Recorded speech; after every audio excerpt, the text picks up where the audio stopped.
Hello दोस्तों, यदि आप भी 17 फरवरी को हिंदी का फाइनल परीक्षा देने वाले हैं तो आपके लिए एक क्लास काफ़ी महत्वपूर्ण है, क्योंकि अभी की इस क्लास में 17 फरवरी फाइनल परीक्षा के लिए हिंदी के हम लोग सब्जेक्टिव क्वेश्चन आंसर देखेंगे अभी की इस क्लास में। तो आप लोग इस क्लास को पूरा वॉच कीजिएगा। इस क्लास में हम लोग 17 फरवरी परीक्षा के लिए हिंदी के सब्जेक्टिव क्वेश्चन देखेंगे।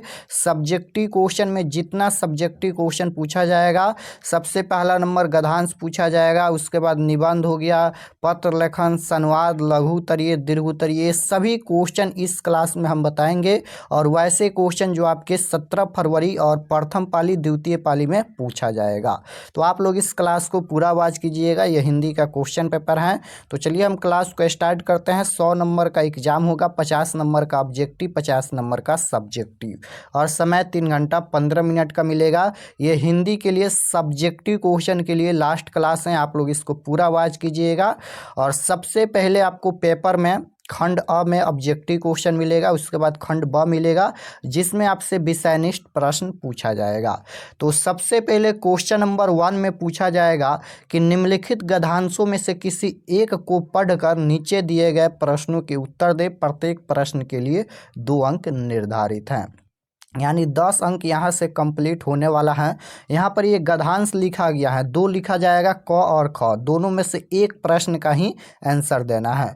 यहाँ पर ये गद्यांश यहाँ से लेकर यहाँ तक लिखा गया है, और नीचे यहाँ पर ये क्वेश्चन पूछा गया है कि निम्नलिखित प्रश्नों के उत्तर दे। यहाँ पर ये क्वेश्चन पूछा गया है, और इसका आंसर कहाँ से देना है, तो बहुत ही ईजी है। इसका आंसर इसी गद्यांश में से पढ़कर इसका आंसर देना है। जैसे एग्जाम्पल यहाँ पर क्वेश्चन नंबर 1 पूछा गया है कि आदर्श व्यक्ति किसमें अपनी सफलता समझता है। तो इसका आंसर इसमें ढूंढेंगे कि कहाँ है। देखिए यहाँ पर इसका आंसर कहाँ पर है, तो आदर्श व्यक्ति कर्मशीलता में ही अपने जीवन की सफलता समझता है। बस यहाँ से लेकर और यहाँ तक ही इसका 1 नंबर का आंसर हो गया। देख सकते हो इसका आंसर यहाँ पर मिल गया। पूछा गया था कि आदर्श व्यक्ति किसमें अपनी सफलता समझता है, तो आदर्श व्यक्ति कर्मशीलता में ही अपने जीवन की सफलता समझता है। तो यहाँ से लेकर यहाँ तक इसका आंसर लिख देना है। बहुत ही इजी होता है। और 2 नंबर भी खोजना है कि इसमें कहाँ पर इसका आंसर है। और यहाँ पर ख भी पूछा जाएगा, यानी 2 प्रश्न में से एक का ही आंसर देना है। क्वेश्चन नंबर 1 में भी 2 पूछा जाएगा, जिनमें से एक का आंसर देना है। उसके बाद क्वेश्चन नंबर 2 में भी वही पूछा जाएगा गद्यांश। यहाँ पर देखिए कि निम्नलिखित गद्यांशों में से किसी एक को पढ़कर नीचे दिए गए प्रश्नों के उत्तर देना है। ये भी गद्यांश पूछा जाएगा। क और ख 2 क्वेश्चन पूछा जाएगा, जिनमें से एक का ही आंसर देना है। तो इसका भी यहाँ पर ये गद्यांश लिखा गया है, और नीचे दिए गए प्रश्नों का उत्तर देना है। जैसे निम्नलिखित प्रश्नों के उत्तर दे। यहाँ पर ये क्वेश्चन पूछा गया है, गंगा के जल और साधारण पानी में क्या अंतर है। तो इसका आंसर कहाँ से देना है, तो यहाँ पर खोजिए इसमें कहाँ है। यहाँ पर देख सकते हो, यहाँ पर गंगा भारत की अत्यंत पवित्र नदी है, जिसका जल काफ़ी दिनों तक रखने के बावजूद अशुद्ध नहीं होता है, जबकि साधारण जल कुछ दिनों में ही सड़ जाता है। तो यहाँ से इसका आंसर लिखना है, इसी में से खोज कर देख सकते हो। तो क और ख यहाँ पर 2 क्वेश्चन पूछा जाएगा। देख सकते हो एक क नंबर पूछा गया है, उसके बाद यहाँ पर ख नंबर भी पूछा जाएगा, जिनमें से एक का ही आंसर देना। इसका आंसर यहाँ पर सभी का आंसर भी लिखा गया है। देख सकते हो विषयनिष्ठ प्रश्न क्वेश्चन नंबर 1 के क का आंसर ये है। यहाँ पर क का 1 नंबर का आंसर लिखना है, उसके बाद 2 नंबर 3 नंबर। तो कोई भी क्वेश्चन गद्यांश में पूछा जाएगा, आप लोग आसानी से बना सकते हैं, क्योंकि यहाँ पर गद्यांश में से पढ़कर ही उसका आंसर देना है। तो आसानी से आप लोग बना सकते हैं गद्यांश, और ये 20 नंबर का होता है। 20 में 20 नंबर आप लोग कंप्लीट कर सकते हैं। तो ये बहुत ही ईजी है, इस पर ज़्यादा बात नहीं करेंगे आगे। उसके बाद यहाँ पर निबंध पूछा जाएगा। 5 निबंध पूछा जाएगा, जिनमें से किसी एक विषय पर ही निबंध लिखना है 250 से 300 शब्दों में। तो यहाँ पर जैसे होली पर यहाँ पर पूछा जाएगा निबंध लिखने के लिए। ये क्वेश्चन देख सकते हो कई बार एग्जाम में पूछा गया है। तो 5 से 6 हम बता देंगे, आप लोग उसी को 1 या 2 बार याद कर लीजिएगा, 2-3 बार पढ़ भी लीजिएगा, तो आसानी से आप लोग निबंध लिख सकते हैं, क्योंकि उसके बारे में ही लिखना होता है। तो पहला है होली पर। होली में सबसे पहले विषय प्रवेश में लिखना है। इस तरह से यहाँ पर देख सकते हो, होली हास उल्लास एन रंग और मस्ती का त्यौहार है, इस प्रकार से लिखना है। होलिका दहन के बारे में यहाँ पर लिखना है यहाँ तक। उसके बाद इसका महत्व लिखना है, देख सकते हो यहाँ पर इसका महत्व लिखना है। दूसरे दिन होली होती है, रंग और गुलाल का यह विशेष दिन होता है। सवेरे रंगों से होली खेली जाती है, दोपहर के बाद गुलाल की बारी आती है। तो इस प्रकार से इसका आंसर लिखना है यहाँ पर, देख सकते हो। उसके बाद लास्ट में यहाँ पर उपसंहार लिखना है यहाँ तक, बस यहाँ तक ही लिख देना है, कंप्लीट हो गया। तो होली पर आप लोग जरूर याद कर लीजिएगा एक बार या 2 से 3 बार पढ़ लीजिएगा, तभी आप लोग लिख सकते हैं। होली के बाद यहाँ पर मेरे प्रिय कवि तुलसीदास, यहाँ पर देखिए अगर केवल पूछा जाएगा मेरे प्रिय कवि तभी इसका आंसर लिखना है ये, और फिर यहाँ पर पूछा जाएगा तुलसीदास, यानी जब दोनों पूछा जाएगा तभी, या फिर केवल ये पूछा जाएगा तभी, दोनों पर ही आंसर सेम ही लिखना है ये। तो मेरे प्रिय कवि पूछे या फिर मेरे प्रिय कवि तुलसीदास पूछे, दोनों का आंसर इस प्रकार से लिखना है। तो भूमिका के बारे में सबसे पहले लिखना है यहाँ पर कि लगभग 500 वर्षों की कालधारा जिस कवि की कृति को धूमिल न कर पाई वह कवि हैं गोस्वामी तुलसीदास। इस तरह से इसका आंसर लिखना है। तुलसीदास का जीवन वृत्त लिखना है इसके बारे में। उसके बाद रचनाएं यानी महत्व लिखना है। अगर आप लोग 2 बार केवल पढ़ लेते हैं तभी आप लोग एग्जाम में इसका आंसर लिख सकते हैं, तो आप लोग पढ़ लीजिएगा। उसके बाद यहाँ पर वृक्षारोपण पर भी देख लीजिएगा, क्योंकि ये कई बार एग्जाम में पूछा गया है। 15 में, 19 में प्रथम पाली, द्वितीय पाली में, 20 में और फिर 22 में भी ये क्वेश्चन पूछा गया था। तो इस प्रकार से इसका आंसर लिखना है। भूमिका के बारे में लिखना है कि वृक्ष हमारे लिए अत्यंत महत्वपूर्ण है, यह हमेशा चौकन्ना रहकर हमारी रक्षा के लिए तत्पर रहता है। तो इस प्रकार से यहाँ तक लिखना है, वृक्ष की महत्ता लिखना है। उसके बाद इसका लाभ लिखना है।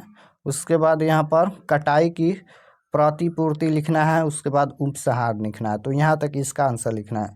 उसके बाद यहाँ पर पुस्तकों का महत्व या पुस्तक का सच्ची मित्र, दोनों क्वेश्चन पूछा जाएगा तो दोनों का आंसर सेम ही होता है, तो इसका आंसर लिख लीजिएगा। और इसका PDF कहाँ मिलेगा ये भी हम बता देंगे लास्ट में। उसके बाद यहाँ पर वर्षा ऋतु पर भी देख लीजिएगा। यहाँ पर वर्षा ऋतु के बाद यहाँ पर सरस्वती पूजा पर भी, सरस्वती पूजा या फिर बसंत पंचमी दोनों पूछा जाएगा, तो दोनों का आंसर सेम लिखना है। तो यहाँ तक आप लोग इतना याद कर लीजिएगा, ये प्रथम पाली और द्वितीय पाली दोनों के लिए हैं। उसके बाद यहाँ पर आवेदन पत्र लिखना है या फिर संवाद लिखना है। 2 क्वेश्चन पूछा जाएगा, आवेदन पत्र लिखना है या फिर संवाद लिखना है, दोनों में से एक का ही आंसर देना है। तो दोनों हम दिखा देते हैं। सबसे पहले यहाँ पर जैसे क्वेश्चन है कि प्रधानाध्यापक के पास परीक्षा शुल्क माफ़ी के लिए आवेदन पत्र लिखे, तो कैसे लिखिएगा। सबसे पहले लिखना है कि सेवा में, किसके बारे में यहाँ पर लिखना है कि प्रधानाध्यापक के पास, तो यहाँ पर लिखना है कि प्रधानाचार्य महोदय, project girls high school Hajipur. तो यहाँ पर स्कूल का नाम, विषय यहाँ पर क्या लिखना है, परीक्षा शुल्क माफ़ी के लिए। यहाँ पर देख सकते हो कि परीक्षा शुल्क माफ़ी के लिए। उसके बाद यहाँ पर महाशय विनम्र निवेदन है कि मैं 10वीं वर्ग की छात्रा हूँ, मेरा नाम सोनी कुमारी, कक्षा 10वीं, सेक्शन ब है। मैं अत्यंत निर्धन छात्र हूँ, मेरे पिताजी का आर्थिक स्थिति ठीक नहीं है, वे परीक्षा शुल्क देने में असमर्थ हैं। मुझे डर है कि मैं इस वर्ष परीक्षा में सम्मिलित नहीं हो पाऊंगी, अतः श्रीमान से करबन निवेदन है कि परीक्षा शुल्क माफ़ी की स्वीकृति देकर मुझे कृतार्थ करें, मैं सदा आपका आभारी रहूंगी। तो इस प्रकार से लिखना है। यहाँ पर डेट भी लिख दीजिएगा और ये सभी भी लिख दीजिएगा। तो 2 क्वेश्चन पूछा जाएगा, दोनों में से एक का ही आंसर देना है। यहाँ पर भी है कि बोर्ड परीक्षा के लिए तैयारी का वर्णन करते हुए अपने मित्र के पास एक पत्र लिखे, तो इस प्रकार से लिखिएगा। उसके बाद यहाँ पर संवाद पूछा जाएगा। संवाद लिखने के लिए आवेदन पत्र या संवाद 2 क्वेश्चन रहेगा, जिनमें से एक का ही आंसर देना है। या फिर आप लोग आवेदन पत्र लिखिए या फिर संवाद लिखिए, दोनों में से एक का ही आंसर देना है। तो सबसे आसान यहाँ पर संवाद ही होता है। तो देखिए यहाँ पर जैसे प्रदूषण की समस्या को केंद्र में रखते हुए 2 मित्रों के बीच संवाद लिखे, 2 मित्रों के बीच संवाद लिखे।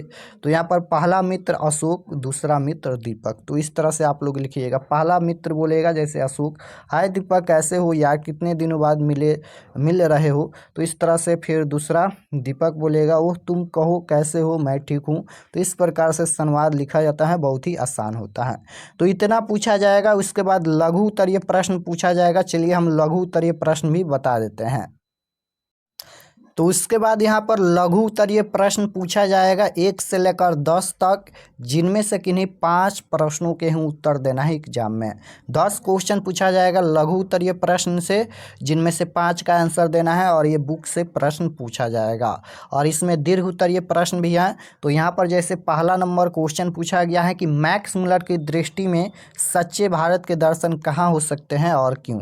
तो इसका आंसर लिखना है कि मैक्स मुलर की दृष्टि में सच्चे भारत के दर्शन मुंबई, कोलकाता, चेन्नई जैसे शहरों में नहीं, भारत के गांवों में हो सकते हैं, क्योंकि इसकी सर्वाधिक आबादी गांवों में बसती है। वहीं हार्दिक संपन्ना और आर्थिक विपन्ना है, धर्म और इतिहास की अवशेष वहीं सुरक्षित हैं। तो इसका आंसर लिखना है।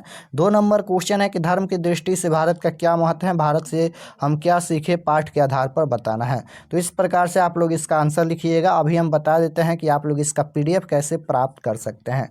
अम्बेडकर किस विडमाना की बात करते हैं, विडमाना का स्वरूप क्या है। तो अम्बेडकर जाति प्रथा को विडमाना मारते हैं। यह मजाक का विषय इसलिए है कि शिक्षा और सभ्यता के विकास के बावजूद भी इस प्रथा पोषक बड़ी संख्या में है। इसका स्वरूप जाति विभाजन के साथ साथ श्रमिक विभाजन का भी है।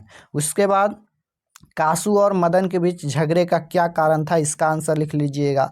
हम मनुष्य बार बार नाखूनों को क्यों काटते हैं, इसका आंसर है। परंपरा का ज्ञान किनके लिए आवश्यक है और क्यों, इसका आंसर है।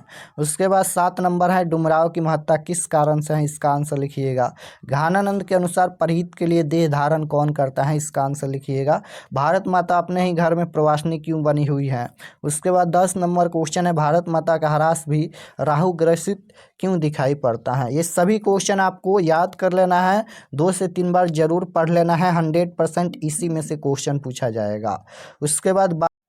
उसके बाद क्वेश्चन नंबर 12 यहाँ पर पूछा गया है देवता मिलेंगे खेतों में खलिहानों में, पंक्ति के माध्यम से कवि किस देवता की बात करते हैं और क्यों।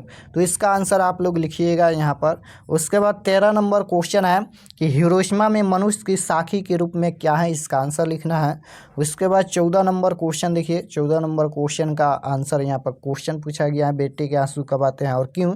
सृष्टि विकास की कथा क्या है, अथवा कवित्री के अनुसार बेटे को आंसू कब आता है और क्यों। यहाँ पर 2 से 3 क्वेश्चन है, दोनों का आंसर यहाँ पर सेम लिखना है। उसके बाद 15 नंबर क्वेश्चन हमारी नींद कविता में कवि किन का और क्यों जिक्र करता है, इसका आंसर लिखना है।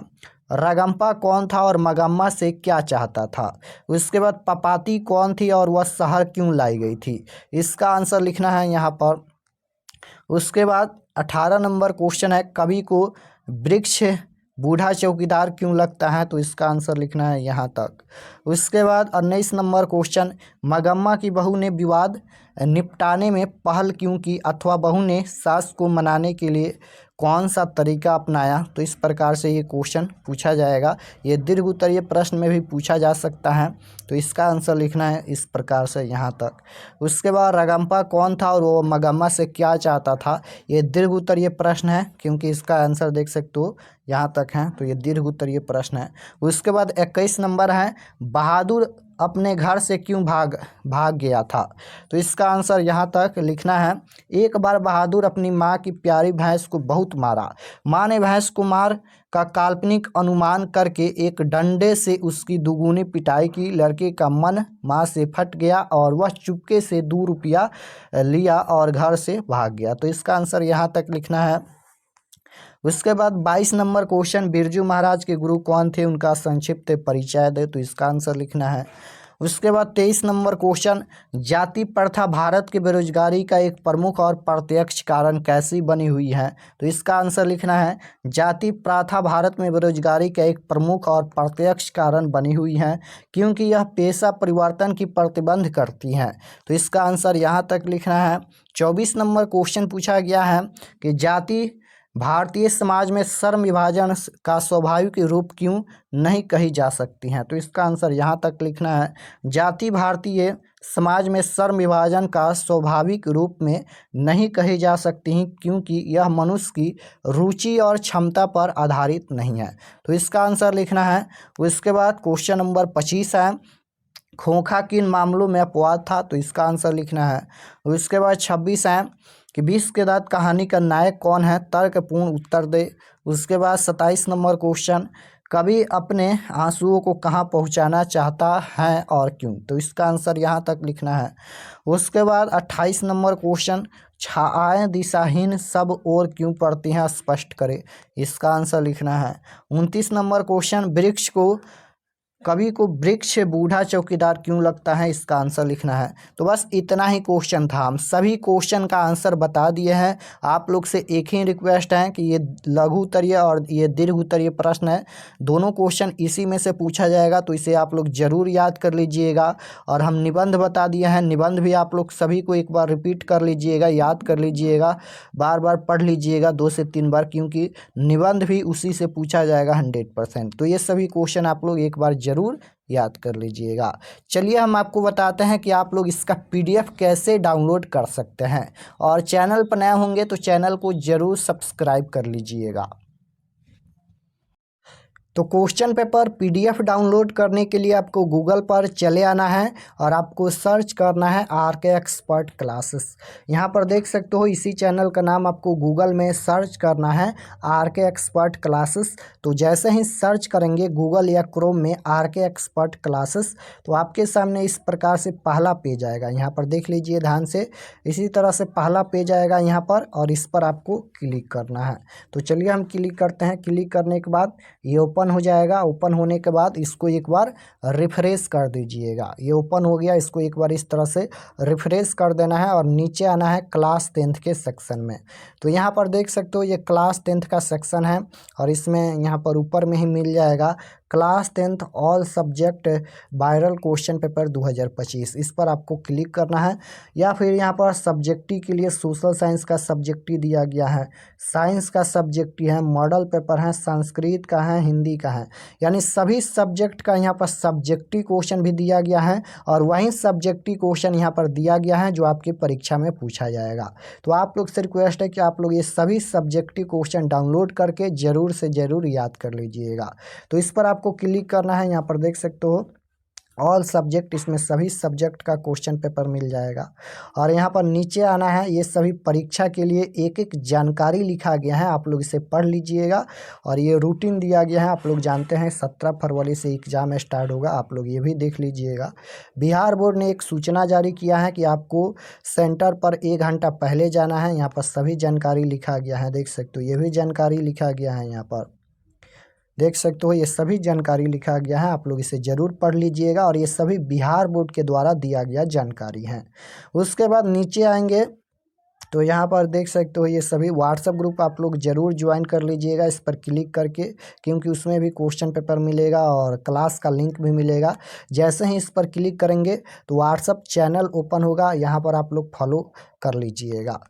उसके बाद यहाँ पर देखिए सभी सब्जेक्ट का यहाँ पर क्वेश्चन पेपर है, जो भी सब्जेक्ट का डाउनलोड करना है उस पर क्लिक करके आप लोग डाउनलोड कर सकते हैं।